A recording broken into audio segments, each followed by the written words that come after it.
It took almost 3 years for it to happen, but the Titanfall 2 speedrun community has finally gotten its first truly healthy dose of speedrun controversy.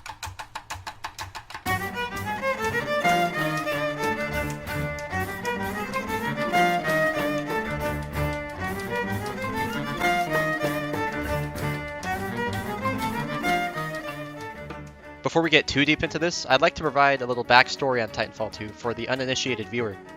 Titanfall 2 runs on a heavily modified version of the Source engine, the engine built by Valve that is used in games like Half-Life, Portal, CSGO, etc. And what this means in Titanfall is that we have some holdovers from the Source engine that we use to our advantage for movement in Titanfall 2, most namely bunny hopping and air strafing. Bunny hopping is both very simple to understand and very well known, so I'll give you a quick crash course on air strafing instead. Air strafing, defined simply, is holding left or right on your keyboard or controller while you're moving through the air, as opposed to holding forward. Holding left or right allows you to subvert the speed cap that's normally in place when you hold forward, and when you move your camera in an arc and pair that with this left-right movement, you can move farther, you can actually gain speed, you can clear larger gaps. Its importance cannot be understated. The Titanfall speedrun uses these things and pairs them with its vast depth of movement mechanics to create a movement-based speedrun with incredible depth. Titanfall 2 speedruns are almost always performed on PC, with almost all of the top times being performed by PC players. However, there is still a fair mix of controller users that do use console controllers. There have always been differences between keyboard and controller inputs, obviously, but we certainly did not anticipate what would become the source of this entire argument. A runner by the name of Fizzy2J ended up discovering some software that allowed him to emulate an Xbox controller while still using WASD keyboard inputs. What he ended up finding in this is that the game behaved incredibly differently when doing it this way, and this can ultimately be explained by the fact that his digital inputs were being emulated as analog inputs. The difference between analog and digital is simple. Analog can send many different values, usually different variants of on, while digital can only be on or off.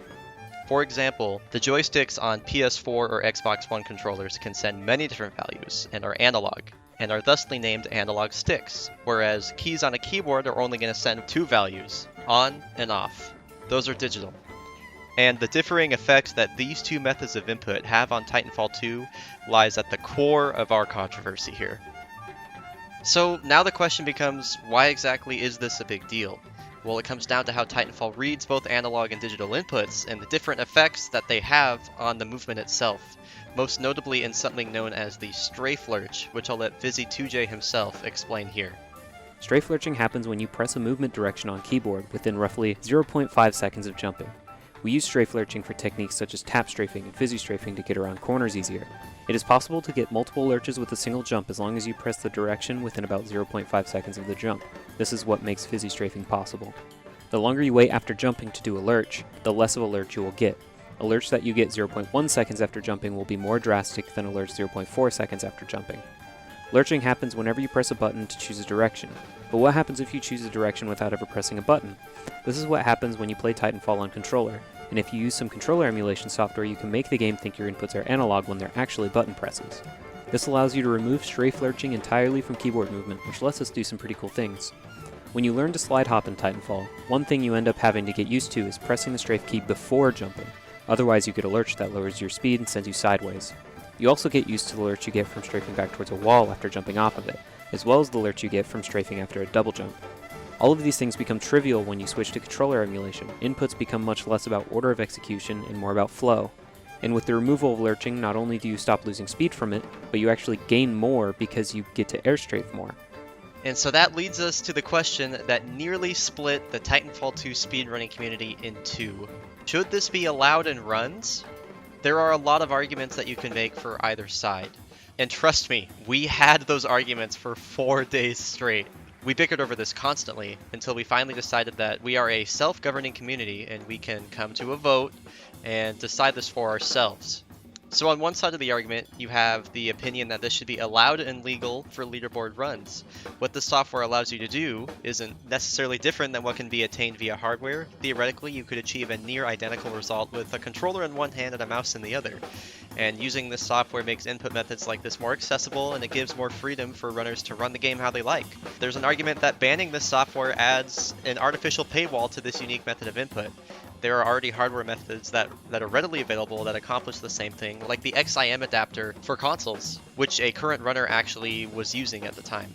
And while these are all valid points, there are many arguments for banning it as well. So ultimately this uses third-party software to disguise your inputs as something they're not, which in turn causes the game to play differently.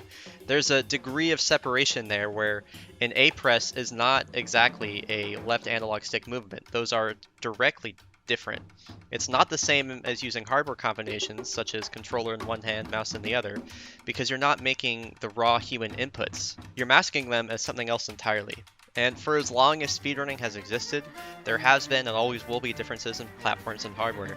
And using emulation software as a fix for this quote-unquote problem is not one that a lot of people believe demonstrated integrity. And there's also a point to be made here that the game was quite likely tuned and balanced to behave differently for controller and for keyboard, or for analog and for digital inputs. And using something to cross this line was quite likely not intended. And not unintended in the way like a speedrunning skip is unintended. That's accomplished entirely within in-game means. This is using something that cannot be done in-game without purposely using software or hardware that emulates this for you. One of the hardest parts for us in this discussion was actually figuring out what exactly it was we wanted to ban, assuming we were banning anything at all. At first, the argument was just about software, but then there were points made that there is hardware that does this same thing, whether it's a box controller, or it's an XIM adapter, or the Wooting 1 keyboard, which is that analog keyboard that got released last year. More on that later.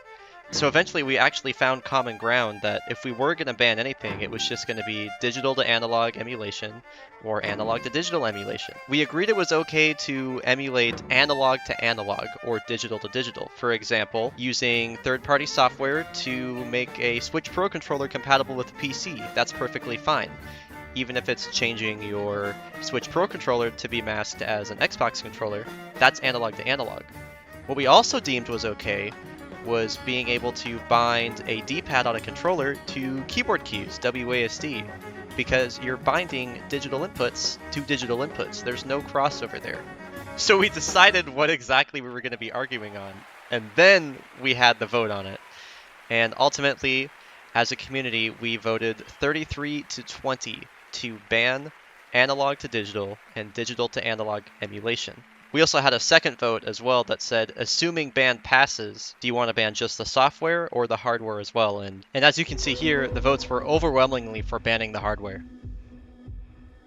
So where does this put us as a community? Well, I think that this was a discussion that was inevitable. You're seeing it in other communities now too, and you've seen it in the past in fighting game communities as well. It's pretty funny. As we were having this discussion, Simply, the SM64 runner, put out a video about frame walk, which I highly recommend watching as it's a nearly identical issue, and I think I'll actually link it in the description, that had almost the same problem as we did, so it's very interesting to have this all happening at the same time. And so to speak candidly and frankly about my own personal opinion, I'm pretty pleased with the decision that we came to, and I'm very proud of the community for coming together and doing this. This was a hard decision. This was one of the first hard discussions I think we've ever had. And personally, I think that this removes a degree of difficulty from the game in that input order isn't really as important as it was before. I think the skill ceiling is higher without it, and I think that if people want to challenge themselves to use hybrid controller inputs, controller and mouse for example, or trying to bind WASD to a D-pad on their controller, I welcome that, and I see that as actually a pretty cool challenge, and I wish people luck with these unique methods of input.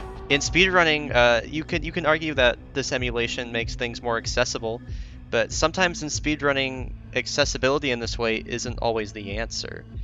What if this method becomes the fastest way to do it, and the only way to compete for top times is to use this method and this method only, right? Like, is that really accessibility? So, I don't know. It's a weird one, guys. It's a weird one. I think something else that was interesting that came out of this was how much we learned about the way that the game behaves. Like, we've always known that there were differences in how controller and how keyboard worked. I mean, you'd watch Cash Mayo play and you'd watch me play, and there's clearly a difference there in the way that we handle the game. And so seeing this concrete evidence as to this is why, and the fact that the why is so much more than console versus PC is really, really interesting. And I think it also raises questions that, you know, is one method truly better than the other?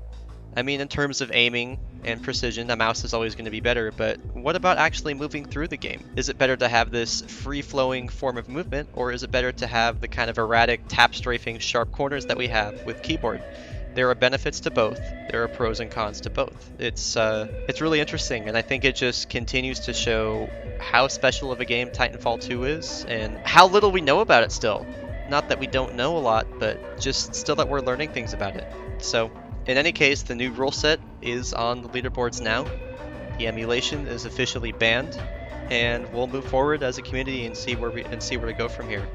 The last thing really to discuss is the Wooting 1 keyboard. It is a keyboard that sends true analog inputs to your PC. It's not emulating anything, it's actual mechanical analog inputs. And so there's an argument here that, you know, this basically does what we banned, which is analog inputs on a keyboard. But at the same time, it doesn't break the rules we've established. But do we make an exception for this and ban it, or do we allow it in accordance with the other rules? It's not like we have to do one or the other. We're a self-governing community. We can be arbitrary. Speedrunning is arbitrary, right? Some questions to think about. Anyway, as always, I want to thank you guys for watching this video. I really sincerely appreciate it.